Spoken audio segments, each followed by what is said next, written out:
We get some popsicles and go for a midnight walk while eating them. Y'all are crazy. Hi everyone, welcome back to our channel, and we are winding down. This is the Christmas Eve version of the 25 Days of Christmas challenge. There's nothing wrong with the traditions that my family has, but to be honest, there's not something that we do every year right before Christmas Day. Right now, I am in the r/Christmas subreddit, and I am looking at two posts about Christmas Eve traditions. So I'm just going to read through them and share what other people's Christmas Eve traditions are with you all and see which ones I really like and maybe I might adopt. Christmas Eve takeaway. Sounds really lame, but it's so nice when you know that the big day is going to be awash with cooking and you've baked your socks off in preparation. The kids appreciate a Christmas Eve pizza. I don't know if I would want to do like junk food or fast food right before this really intense holiday spread, but I 100% understand the motive behind it. You need some peace while you're trying to figure out the Christmas menu. I 100% get it. We do a horse-drawn sleigh ride with just my family. After, we go to someone's home and have a dinner fondue. Everyone brings certain things, and a dessert fondue, warm chocolate and caramel sauce. Oh, y'all, instant diabetes. I would be so done.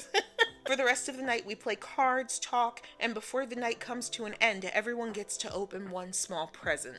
Oh, well, that's such a nice tradition. That's so cool, especially the horse-drawn sleigh ride. I've never gone sleigh riding with horses, but I want to do it so bad. I'm scared of horses.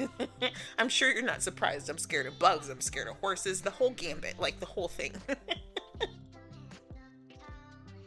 My mom gets everyone PJs that we wear Christmas morning.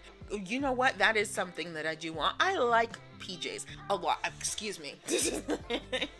And we also open a present at a time, one person at a time.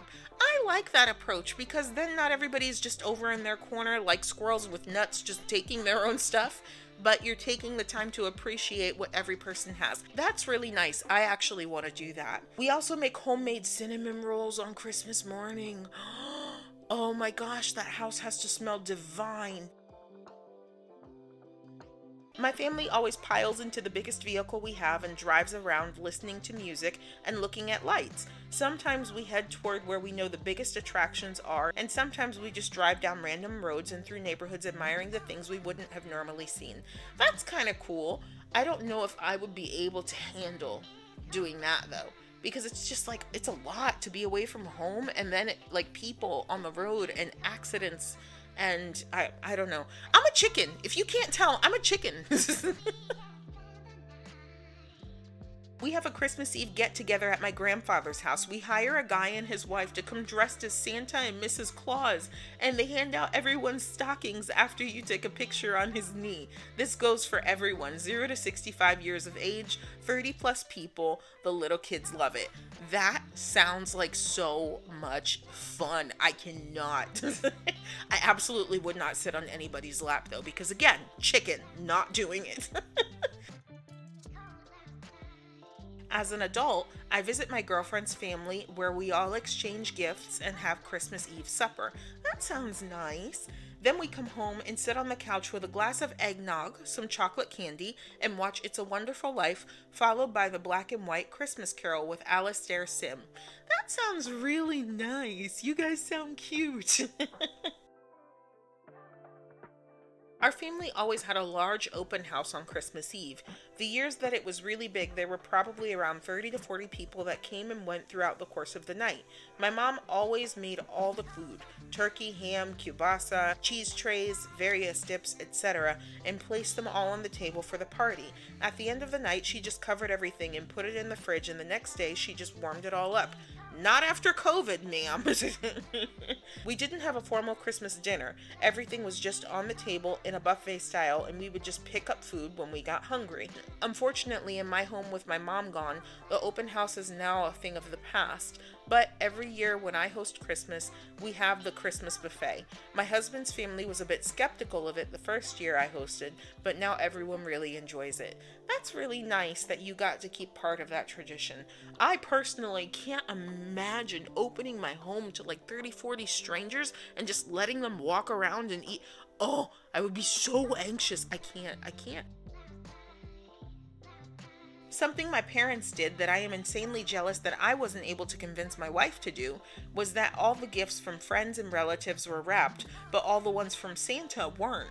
You come into the living room and everything would just be on display. I don't know if I would have preferred it to be the normal way, but as a parent, I can completely see the wisdom in not having to wrap most of the gifts or deal with so much garbage being produced Christmas morning. You know what? I will say that, like, in my home, because there's so many of us, when people start unwrapping gifts, there's just paper and there's bows everywhere. In a way, it's kind of magical and it's kind of pretty, but at the same time, I'm just like, y'all clean up.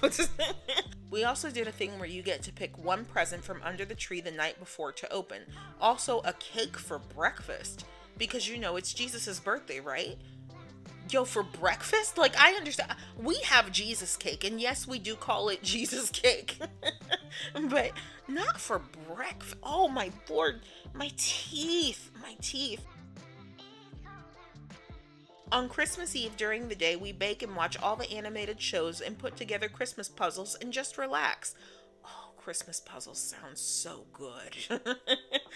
Then, for dinner, we make a ton of appetizers and eat them while we watch Christmas Vacation, a throwback to our first Christmas married when we were broke and miserable several states away from my family, but back when it was just cheese, summer sausage, and crackers. After bedtime, I get the house set up for the morning and enjoy a little time with it, just being quiet with the tree and lights, sort of a happy reflection time for me. All of these brave souls putting up their Christmas decorations on Christmas Eve, the night before, it's just so harrowing to me. It's like one of those, will they or will they not make it? Like, tune in to see if the tree is up on time before the kids come downstairs. There are times where I have just turned off all the lights in my house and plugged in my tree. It feels so cozy doing that with some tea or some hot chocolate and watching a Hallmark movie or just Muppet Christmas Carol. Oh, it's so great. It's so great. Oh. Seafood Fest on Christmas Eve, lobster, king crab, scallops, and hash browns. Christmas Day prime rib. It's just us now, so it's not as expensive as when the kids were here. Y'all, can you adopt me? Oh my Lord, can you imagine? I love seafood. I love seafood. So this was so... Oh, I need to continue because I'll just be stuck on this the rest of the time. That sounds fabulous. It sounds so delicious and succulent and divine. I would probably be sick. What are your Christmas traditions? Do you have any that you have done on a regular basis with your family or any new ones that you've started? I would love to hear about them in the comments below. This challenge is about the 25 days of Christmas, so yes, I have a video that I will be posting tomorrow at the same time, 4 p.m. I'm sure that by then you will be neck deep in lots of celebrating and just being with family if you're with them, and if not, you'll have your own traditions or your own way of celebrating the day. But I'm going to jump ahead and say I wish you a very, very merry, blessed, prosperous, happy, warm Christmas. I hope you have a wonderful day tomorrow, and I will see you tomorrow afternoon. Take care.